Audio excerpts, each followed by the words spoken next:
A blessed day to all. Welcome to our daily podcast, Hope and Strength for the Journey. We always think about our future.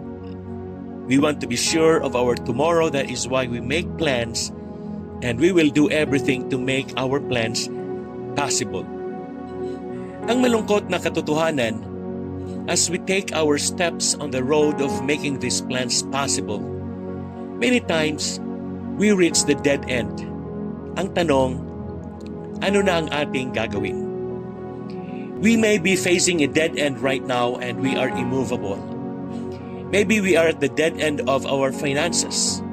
Maybe we are at the dead end of our emotion that causes us to feel lonely and depressed.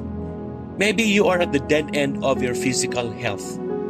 May terminal illness ka, or you have been inflicted by cancer. Maybe you are at the dead end of your relationship with your husband or wife that was caused by unresolved issues. Maybe you are at the dead end of your personal plans that makes you totally down and you think that your only option is to give up. Subalit kung patuloy pa rin tayong magtitiwala sa Diyos, take a step of faith and keep on moving forward even when we don't see a way, God will make a way. Ito ang wisdom from God's Word sa book of Proverbs chapter 3 verses 5 to 6. Trust in the Lord with all your heart and lean not on your own understanding. In all your ways, submit to Him and He will make your paths straight. People often quote these verses as a way of trusting God when things are tough. They are a source of comfort when a person is going through a situation they don't understand. Hindi man natin agad maintindihan ang plano ng Diyos, but it will become more understandable as we move on the path He sets before us. Ang mahalaga ay sinimulan nating humakbang sa daang Kanyang inihahayag sa atin na dapat nating lakaran. Habang tayo'y humahakbang, saka natin lubos na maunawaan ang kabutihan ng Diyos at ang kagandahan ng Kanyang kaparaanan. Ito naman ang word of wisdom sa Proverbs chapter 4 verse 18. The path of the righteous is like the morning sun, shining ever brighter till the full light of day. You know what? Time will come that we will stand in the full view of eternity and will see the big picture.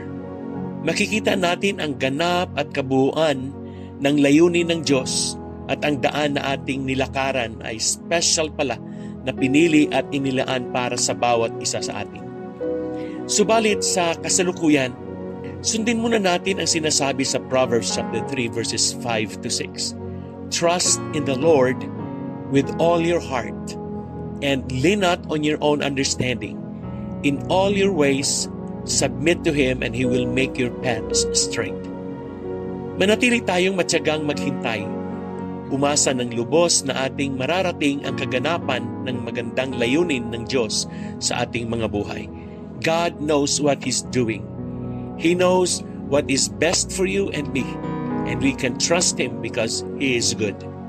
Ito ang sabi sa Psalm chapter 100 verse 5, For the Lord is good. His loving kindness is everlasting, and His faithfulness to all generations.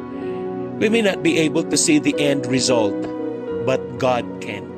Ang lahat ng ating mga problema, hardships, heartaches, difficulties, and delays, and all the things that make us ask why, will one day be clear in the light of God's loving purpose. But for now, we are learning to trust God. Magpatuloy lang tayo. Huwag susuko, huwag hihinto, huwag mawawala ng pag-asa. Move on and keep heading down that road God laid out for us. Wala pa tayo sa dulo ng daang ating nilalakbay, ay naroon na ang Diyos at nauna na siya sa atin.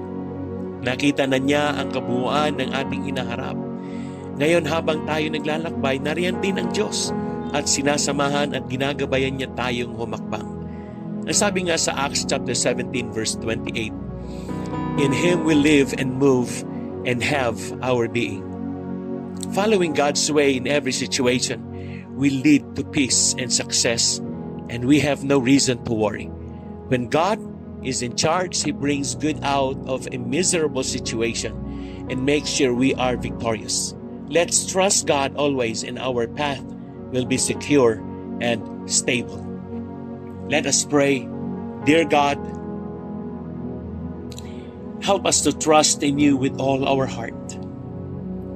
Thank you for the promise, encouragement, and comfort of your words. Nais po namin ganap na magtiwala sa iyo. Inamin namin na we cannot trust completely in our knowledge, understanding, and emotions dahil ang mga ito'y very unpredictable. Direct our ways to make decisions based on the wisdom you provide in your word. It is a great blessing that we can bring all our decisions to you in prayer and follow your leading. In Jesus' name we pray. Amen and amen. Again, isang magandang araw po sa inyong lahat. God bless you and your family. See you again tomorrow.